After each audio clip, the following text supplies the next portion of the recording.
The holiday Easter just happened. So do you think there was any kid that attended an Easter party and then someone told him Happy Easter and he replied by saying, Easter? I hardly know her. And then he was scolded by his parents and he was told, hey, don't say stuff like that, okay? It's cool that you do that by yourself and you entertain yourself. It's good to have hobbies. Awesome for you. But when we're in public, please don't say that stuff, okay? It's embarrassing the whole family. Garv, did that happen to you? No. No. Okay. In my defense, I didn't even know Easter was this weekend until recently. Because on Friday, the company I work at, a bunch of executives, higher up management, sent out emails wishing everyone a happy Easter. They were like, I hope everyone finds a time to spend, time with your family and really make the most of it. And usually when emails like that get sent out, you think, oh, do we have like extra time? Is there like time off work we get? But no, it was just a normal 2 day weekend, Saturday, Sunday. Sunday was the Easter, and Saturday was the better day of the two. But still, they didn't refrain from wishing everyone a happy Easter and saying, really, really get after it. I know you're going to spend time with your family, but just remember this email that has thousands of people CC'd to it, reminding you to do exactly what you were already going to do.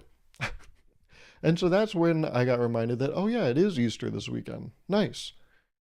I didn't change any of my plans based on all of those emails that inundated my inbox and quickly found their way to the trash folder. I don't do that. I keep all my emails there just to look like I'm a busy, in demand guy. If someone comes up to me, and they look at my inbox, they'll be like, hey, what do you even do if no one's reaching out to you? Because that's how you determine value at work. It's how many emails you get and how many meetings you attend. That's the true sign of a hard worker. But I didn't know that Easter was even this weekend because, like I said, I'm so dedicated to my work that holidays fall by the wayside. I forget about them because any time at work is a true vacation to me. That's right. Because I'm in paradise at work. Not because I'm not doing work. It's because I feel great when I'm clocking in and earning that dough. That's what makes life worth it, isn't it? But it's kind of useless, right? To be like, yeah, yeah, have fun. This is a great holiday, and I hope you spend more time with your family. And you're like, well, are you going to give me more time away from work so I can do that? They're like, no, of course not. It's kind of like when you have a birthday and you work that day, and people at work tell you, oh my God, have the best day.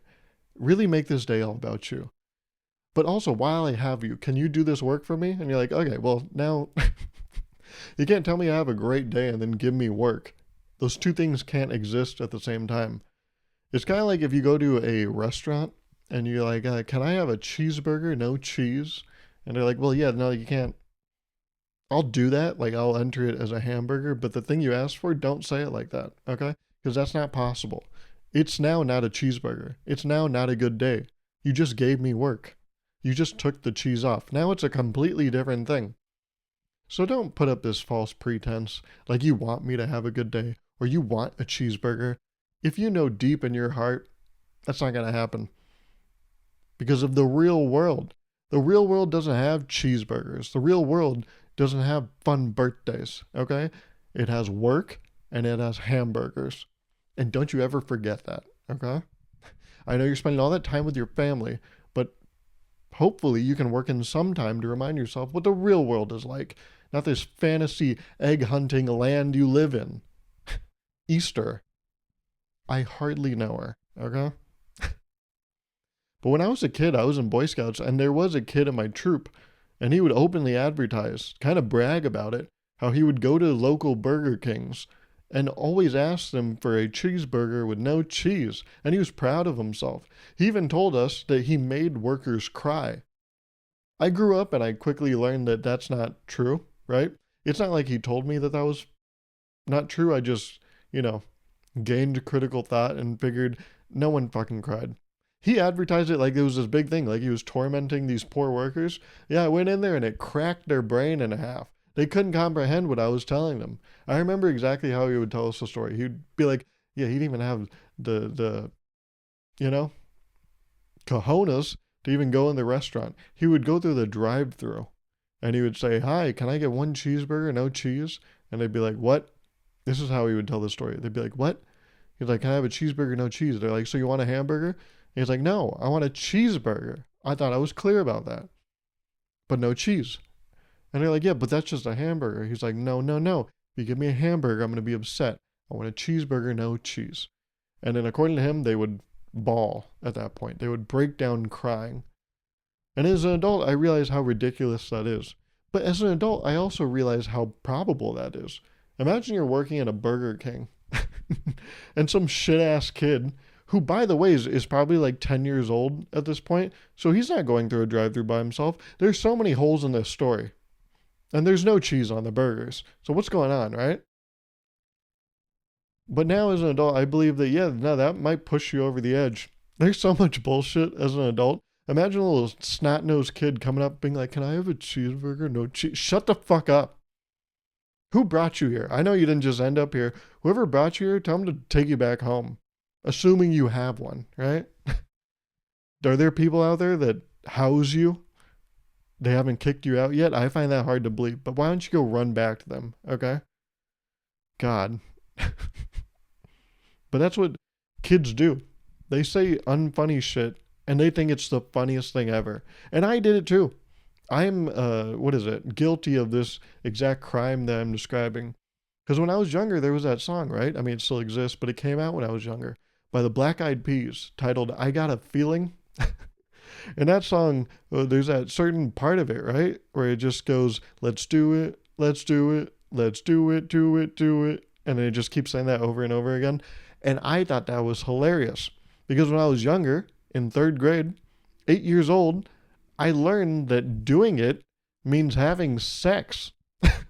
And so I thought it was hilarious that in this song, oh my God, guys, they're talking about sex over and over again. Isn't that fucking hilarious? I felt like the adult in the room. I was sitting there dying laughing because I'm like, do you guys not realize what's happening? They're pulling a fast one by all of us, but not me. No, I'm wise to their hijinks. I know what they're talking about. They're talking about sex. You guys don't get it. I got a feeling what this song is actually about, and you guys don't get it. And to me, that was hilarious. They're saying do it. I looked at Nike's motto and I was like, that's fucking, oh, that's good. That's rich. I don't know who got that approved, but ooh, touche. Hats off to you, good sir, whoever you are out there, Mr. Nike. But yeah, kids are fucking stupid. Because that's not funny. But they think it's the most fun thing ever. And that's why also I feel like a lot of kids, right, they don't really have a concept of fun. And so they think things like baseball games are fun. And I was reminded, I went to a baseball game yesterday, minor league game. Oh, let's not call it that. Let's call it a AAA game. Nothing wrong with saying a major league game, right, for the MLB. But with the level below that, let's use a different name. Just considering like the news these days, maybe we stay away from saying that there's a minor league. And who plays in the minor league? Well, typically people with a part-time job, right? Like in the minor league, they don't just pay you enough, so you have to have a separate side gig. So really, I feel like people that really love playing in the minor league are probably like substitute teachers, right? Something they don't have to do full-time, just off to the side. So yeah, substitute teachers love operating in the minor league, don't they? And you need context or else that sounds weird. But no context can make baseball enjoyable, I fear, because I went to a baseball game yesterday and I was reminded, I haven't been to a baseball game in real life in probably over a decade, and I was quickly reminded, yeah, this is as boring as I remember it being. This shit sucks. And I think everyone that watches baseball and enjoys baseball agrees with me. I think baseball, the allure, the draw to it, is the experience. The baseball in a baseball game is the most boring part of a baseball game. The sport, that's the worst part of a baseball game. It's like the food and the camaraderie and all that shit, that's what makes it worth it. And I think the players agree with that take too. Because anytime you look at these players, they're always playing their little mini games, right? All the outfielders are counting blades of grass. All the people in the dugout, they're just like doing spitting contests, who can spit the farthest. They even showed a highlight, because there weren't enough in the game. They showed a highlight clip, and it was a player in the River Cats dugout trying to balance a bottle on his head. And I'm like, yeah, because that's more interesting than anything that's happening out on the dirt and the grass of it all. It's boring as shit.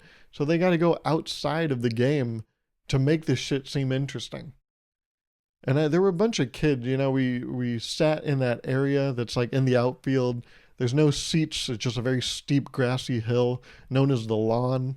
So we sat out at the lawn, and there are just a bunch of kids running around there, and none of them are paying attention to the game because it's not interesting. Kids, they know what's interesting, right? Kids will only do the thing that is most interesting in the moment. In baseball, you really got to stick it out for it to be interesting. It doesn't give you those dopamine hits that other sports do. Like football, even though it's kind of slow, there's action pretty regularly, right? Every minute, there's someone getting tackled. That's interesting. Baseball, it's a bunch of people making signs on their body and, catchers doing that shit in between their legs and let the pitcher know what to do. And then the pitcher's like, nah, I don't want to do that. And you're like, okay, so, well, I thought there were checks and balances. Are we just throwing those out of the window? Maybe this is the most American sport because checks and balances don't fucking matter. The guy on the pitcher's mound controlling the game, apparently he calls the shots, doesn't he? Doesn't matter what the person in the dugout called, a little fastball or some shit like that. The pitcher's going to throw what he wants to throw at the end of the day. And we have to live with it. If it gets teed off and there's a foul ball and someone gets hit in the face, well, that's their problem. They should have been paying attention to this boring ass sport and seeing what the pitcher was doing. So they would be ready and not get hit by the ball. It's their fault, not the pitcher. Pitcher's doing his job. And it doesn't even get paid that much. You would think, right? The guy in charge, you would get being paid more. And not really. They don't get paid that much. In the minor leagues, of course, when you're dealing with minors. But baseball games are fucking boring, man.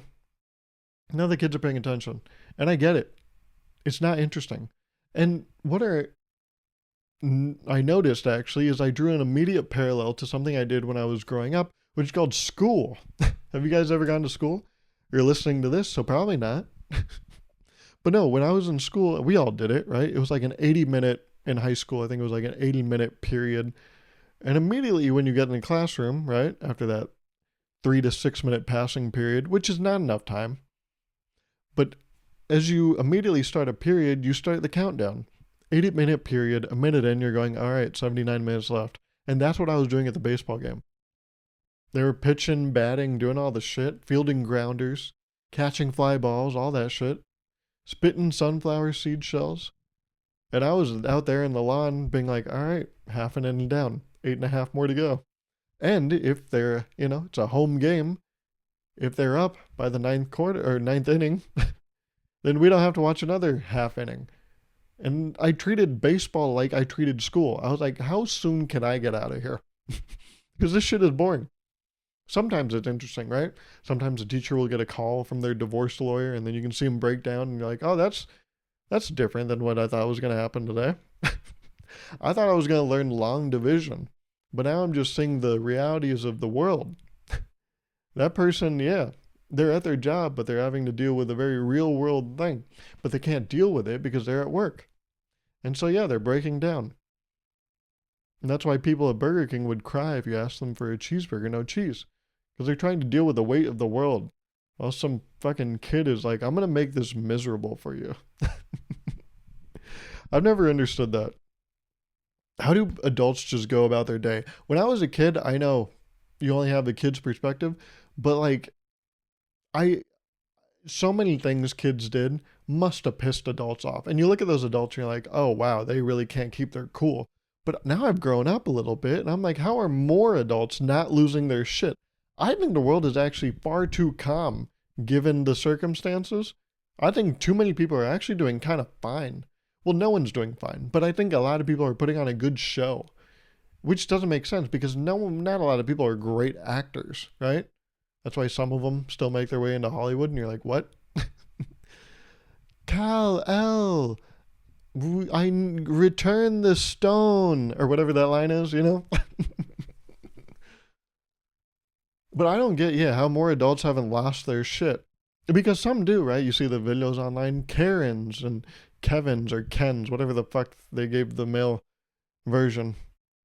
But yeah, I see Karen videos online. I'm like, yeah, that makes sense. I sympathize with Karens. I get it. Maybe I'm just covering my own ass because I'm like, what if I do that one day? Then I can't be, like, oh, I look down on him once upon a time. So I'm leaving the door open. If I ever yell at someone for putting cheese on my cheeseburger that I specifically didn't ask for, I'm just leaving the guilt door open to be like, hey, don't be hard on yourself, man. You saw this happen. You knew this was going to happen to you. So don't be surprised. That's why I'm not critical of anyone. I think everyone's right in the world. Because if I ever do something wrong, I would appreciate the same grace, okay? But baseball, yeah, I was counting that shit down. I'm like, come on, hurry up. They have that new thing in baseball where it's like a pitch timer. Pitcher's got to throw a ball in a certain amount of time. It looked like it was like somewhere between like 14 to 18 seconds or something. So it's speeding up games. I think I saw some stat a year ago or something where it's like, oh, baseball games used to be 3 hours. Now they're more around 2 hours thanks to the pitch timer. But even so, I was like, hey, come on, hurry up. You know what you're going to do. You're going to throw the ball over there. Everyone knows it. It's very predictable. Okay, your sport's not interesting. Keep doing the same shit. So just do it, okay? Stop building up the suspense. You can't keep edging us if you use the same move over and over. It's not exciting. That's crazy. But you know what else is crazy? These celebrities going to space, I tell you. Katy Perry went to space, right? What was the group called? Blue Origin. It was Katy Perry, Lauren Sanchez, which is Jeff Bezos' girlfriend, right? I think that's as far as they gone. Jeff is still trying to find himself. He's still like a young blood trying to decide on his career, so he doesn't want to settle down quite yet. So he still has a girlfriend. And then who else? Gayle King, right? Was she one of the people? Is that her name? I don't know, but she looked fucking terrified going up to that thing. Before they boarded, they had to ring a bell. And when that video of her ringing the bell, she looked like she thought this shit was going to crash, I'm pretty sure. Like that bell ring, she was like, this is going to be the loudest thing I hear. This will be the last loudest thing I hear, ever. But they made it. Successful. They were up there for, I think, 11 minutes or so, and they came back down. And they did it. Katy Perry got out of there. She kissed the ground. She was like, thank God, Also, this just made me remember. I was going to say something. This is stupid. But, going back to the, have a happy Easter thing. And then, you still got to have a 2-day weekend. One little joke I thought of. It's not funny. Now me even returning to it's making it less funny. But I was like, oh yeah, he has risen and you are also going to rise at the same time on Monday. Okay, so don't get carried away. Keep the egg hunting to a minimum and don't tire yourself out on Sunday because we need you Monday rested, bud. So yeah, I was going to say that earlier. I just forgot though. So now it's not funny because I said it after the fact and it didn't seem like I just came up with it off the dome. But speaking of domes, Katy Perry was sent up to space in one, right? And then she came back down, she kissed the earth, and she was like, I feel an energy and a love in this world and something, I don't know. But she's very thankful to be back here, which makes sense because that didn't look like it was going to go too well. The history of like very rich people going up and doing a thing in a small pod, the success rate's not great. When's the last time we saw that, right? Like a really small group of really rich people getting in a small pod. It was the fucking, what was it called? When they went and saw the Titanic and that shit just collapsed. It collapsed like one of those, you ever see next to a recycling bin at a restaurant, a mom and pop restaurant, they have that can crusher. And you put the can in there and you smash it and then you take a little disc and you put it in the recycling. That's what happened to that Titanic billionaire boys club, right? Kind of just, So the track record for these kinds of trips, not great, right? And we already went down. This one was going up, but it came down. And people, I think, are generally happy about it. I know I am. I think it's a good thing that happened. Some people have been critical. Sure, there's going to be the naysayers in the world. Why are they spending all that money? It's not that much money, though. I looked it up. According to multiple sources, It's a $150,000 to reserve your spot, right? It's a refundable thing. They'll give it back to you once you've done the trip. But really, for one seat, it's just $28 million. What else are we going to use that money for? Are you going to give it to homeless people? You can't do that because they're going to buy drugs, right? Now, obviously, how do you solve the homeless problem? You could maybe buy them a home, but no, you can't do that either because they'll sell the home and buy drugs. It all leads back to drugs. That's why you can't give homeless people nice things. But if they do want to go to space, they can. We can maybe reserve them a spot. We can look into it, which I think would actually be good if we sent homeless people up into space, because then they'd be so terrified. And they'd be like, I really want to go home. And we'd be like, oh, see, what'd you just say there? They're like, I want to go home. And you're like, yeah, and we call you homeless. How's that possible if you just said you have a home? See? And they're like, yeah, I guess Earth is my home. And you're like, exactly. And I guess we've just solved the homelessness problem because Earth is everyone's home. We all do have one. Unless you want to sleep on a park bench, then we're going to tase the fuck out of you. And why are you even sleeping on that? Okay, we put those little ridges on there and spikes, so you shouldn't even be doing that. All right. The Earth is your home, right? But in certain spots of the Earth, you think, right? It's like a concert. You can't go to a concert and put everyone in VIP, right? Sure, everyone's at the concert, but you're in different parts of the concert. Earth is everyone's home, right? It's like one big concert. But you can't sit on those park benches, goddammit, okay? But I think it's good. If we're going to give people money, it should be the rich people, and they should do stuff like this because we're reaching new heights. I think this is good. For years now, the roller coaster fandom, they've been, right, they've plateaued. Roller coasters, the trend basically for roller coasters is they've been going, like this. It was a very steep upward motion, and then we've kind of flattened out. Ironically, that's what a roller coaster looks like too. But there's really been no innovation in the roller coaster game because they've been restricted to a rail, right? All these roller coaster fanatics have been getting railed this whole time. But you need to break free of that railing and go off the rails, right? Draw inspiration from Ozzy Osbourne. Because now we can advertise, right, the Blue Origin ship as a roller coaster. You can just do this very quick, right? It's only 11 minutes. Send them up, send them down, and then boom, it's a new roller coaster. This kind of innovation we haven't seen for years. But I think finally, right, we've broken the barrier. Now I think we're going to see a lot of things. It's kind of like the 4-minute mile. Once you see someone do it, one person do it, a bunch of people are going to do it. So sure, there's going to be more celebrity space trips, but I think the roller coaster community is going to be very happy about this. Because sure, you do the rich people do it first, but then after they figure it out, right, they have their fun, you disperse it down to the peasants. All the amusement park goers, and you say, yeah, you can have your fun now. And that's a big problem with state fairs, right? State fairs tragically claim the lives of people because you have to tear them down and set them up, right? It's all those rickety metal contraptions. But I'm saying now that we have this Blue Origin ship, you take the rickety metal out of the picture. It's just a pod, an unbound pod that you send up. There's really no risk involved. Now, will the checks and regulations not be up to code because you're not like a celebrity? Probably, but that is a price that they're willing to pay. Your life, probably. Because what's that worth, really? If you think about it, right? $28 million? You're not going to see that amount of money in your life. And I think that's also what's so great about this trip is that, like, when you're at work, right? Counting down the minutes, right? Only 7 more hours to go, right? It's like you're at a baseball game. You can open up your phone and see celebrities going to space. And in the time that it takes you to have a bathroom break, they've gone up and down and spent more money than you'll see in your entire lifetime. That's nice, right? It's like something to look forward to. Even though you're never going to be there, but you can sympathize with these people and be like, yeah, I understand the struggle they're going through because one day I'm going to go through it too. At your local state fair.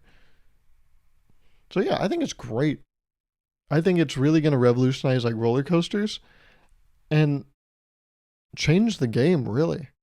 Also, astronauts, right? I know some people are up in arms being like, they're not astronauts. This doesn't uh, qualify to make you an astronaut, right? You didn't do enough.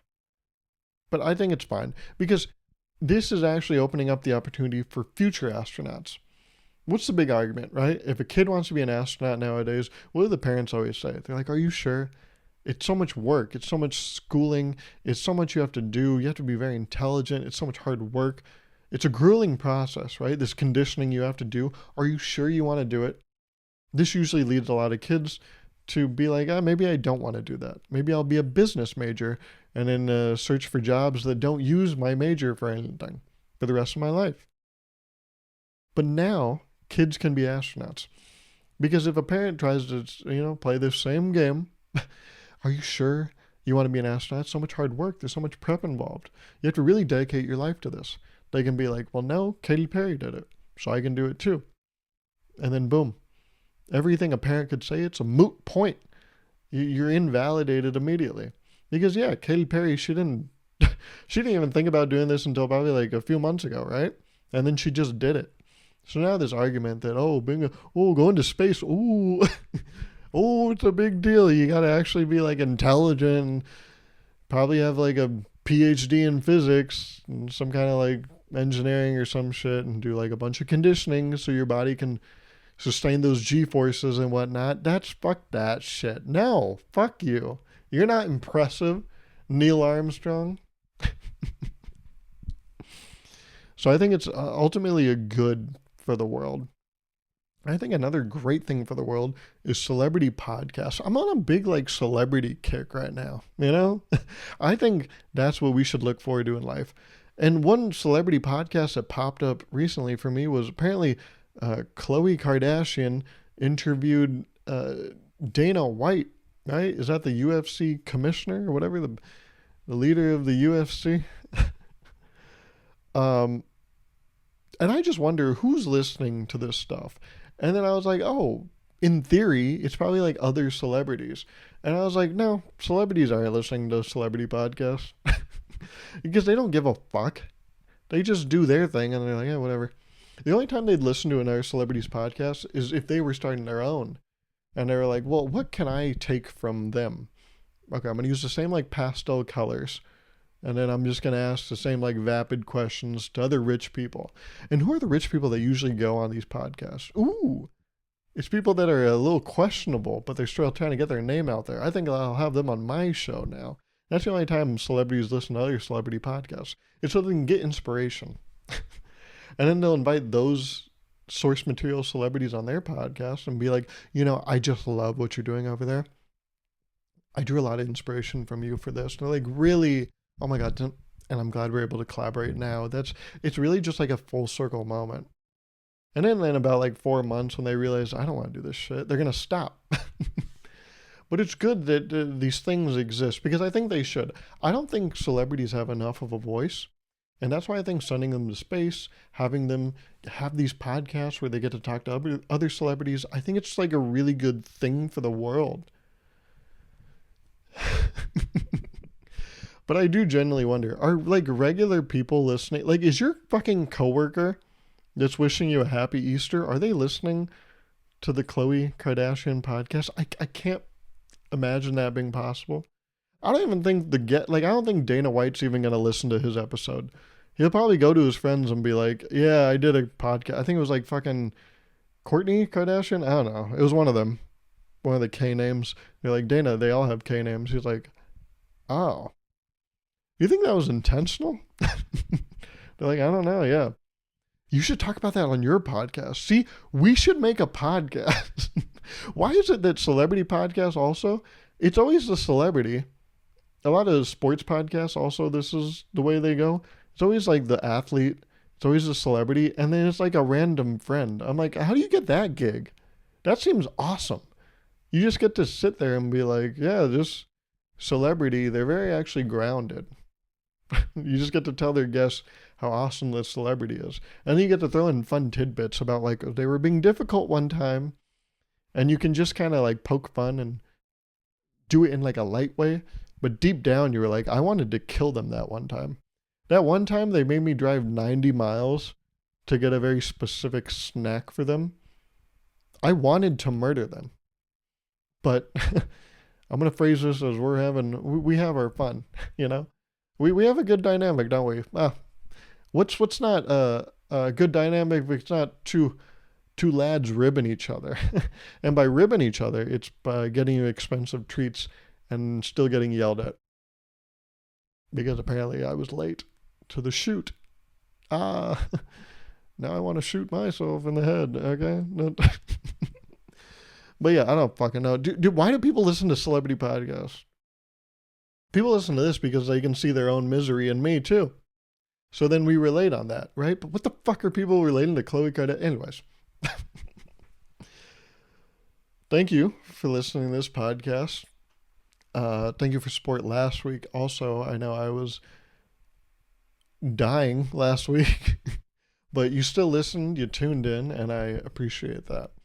By the way, I've been looking at the analytics for this podcast, and it seems like generally somewhere between like 40 to 50 people listen to each podcast based on the watch time. But then there's only like 15 to 20 likes on each episode, so I was thinking, I think people are just forgetting to like the episodes, right? It's not that they don't like them, right? They obviously do. Like, this was such an insightful episode. So I think what you guys just needed was a reminder. Hey, just make sure to hit that like button. I think you're just forgetting. And that's okay, but just, that's on me, I guess. I should be reminding you. I don't think I ever mention it, how you need to like the episodes. So make sure you keep liking the episodes. So that I keep doing this. And then I can get on Khloe Kardashian's podcast. And I can advertise some new seltzer that's alcoholic but also non-alcoholic, and it has a lot of caffeine, and it's non-GMO. And it's going to be like a normal like 2-syllable word, but I'm going to take all the vowels out of it, like a tech website, right? Yeah, I thought about this. If Google was invented today, it wouldn't have 2 O's and an E. It would just be GGLE. And then people would be like, what is this called? Giggle? And it's like, no, it's Google. It's actually Google. So, yeah, how was I supposed to know that? You didn't fucking put the most important letters on there. Anyway, thanks for listening. Thanks for watching. I appreciate the support as always. And it's good to be back. It's good to have a voice so that I can give a voice to the voiceless. Billionaires all around the world.